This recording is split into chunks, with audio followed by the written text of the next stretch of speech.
Bizim Muxtar Respublikada artıq demək qeydiyyatdan keçmiş 3 toxumçuluq təsərrüfatı fəaliyyət göstərir və bu toxumçuluq təsərrüfatlarında da aprobasiya işləri aparılmışdır.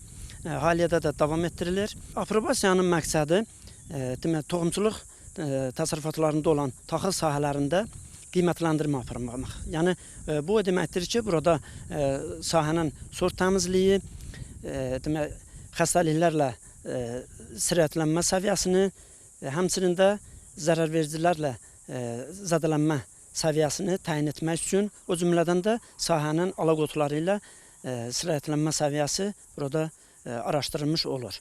Bugün regionda kənd təsərrüfatının inkişafı və ərzaq təhlükəsizliyinin təmin olunması istiqamətində yerli toxumçuluq təsərrüfatlarının qurulması xüsusi əhəmiyyət kəsb edir. Hazırda yaradılan belə innovativ təsərrüfatlarda aprobasiya mərhələsi həyata keçirilir. Burada yerli iqlimə dözümlü, xəstəliklərə qarşı davamlı və yüksək məhsuldar toxum sortlarının sınağı aparılır. Hər il olduğu kimi də bu il də 30 hektardan çox taxıl əkini aparmışam. Məhsuldarım çox yüksək səviyyədədir. Mən bu əkini əkdiyimdən həvəslənib, dövlətimizə müraciət elədim. Toxumçuluq şirkəti yaratmaq üçün 2025-in dekabr ayında 3 nəfər Muxtar Respublikada toxumçuluq təsərrüfatı yaradılmışdı. Onlardan biri də mənəm.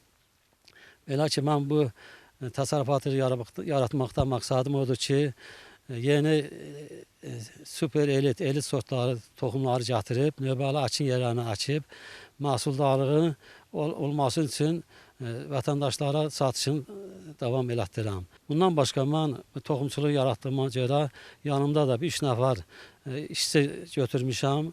Ona da bir dəstəkdir, iş yeridir. Təcrübəli fermer deyir ki, əsas hədəfimiz yerli toxumçuluq bazası yaratmaq və xaricdən toxum asılılığını azaltmaqdır. İndi apardığımız aprobasiya işləri, yəni tarla sınaqları bizə imkan verir ki, bu sortların bölgəmizin torpaq iqlim şəraitinə uyğunluğunu aparaq. Sınaqdan uğurla keçən toxumlar gələcəkdə digər fermerlərə də paylanacaq. Aprobasiyada məqsəd təmiz, xəstəliklərdən təmiz, alaqotları olmayan sahələrdə toxum yetişdirməkdir ki, bu da gələcəkdə digər təsərrüfatçılara, taxıl yetişdiricilərinə demək yaxşı, təmiz və sort qarışığı olmayan təmiz sortların onlara çatdırılmasından ibarətdir. Beləliklə, aprobasiya müddəti uğurla başa çatan yerli toxum sortları tezliklə kütləvi şəkildə geniş təsərrüfat sahələrinə köçürüləcək ki, bu da yüksək məhsuldarlıq və bol ruzi deməkdir.